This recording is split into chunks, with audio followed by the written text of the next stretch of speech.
காதலே வளரும் அன்பின் நிலையாலே ஜகமேதிலே வாழும் ஜீவன் காதலே. தம்பி, என்ன அங்கிள்? சாப்பாடு பிடிக்கலையா? சாப்பாடு நல்லா இருக்கே. இந்த கடைக்கு திரும்பி வருவீங்களா? வருவேன் அங்கிள். தோழும் இன்பம் யாவுமே மெய் காதலால் உண்டாகுமே. தோழும் இன்பம் யாவுமே மெய் காதலால் உண்டாகுமே.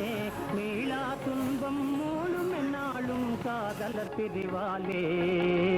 மீளா துன்பம் மூழும் என்னாலும் காதலர் பிரிவாலே. வாழ்வின் ஜீவன் காதலே வளரும் அன்பின் நிலையாலே ஜகமீதிலே வாழ்வின் ஜீவன் காதலே.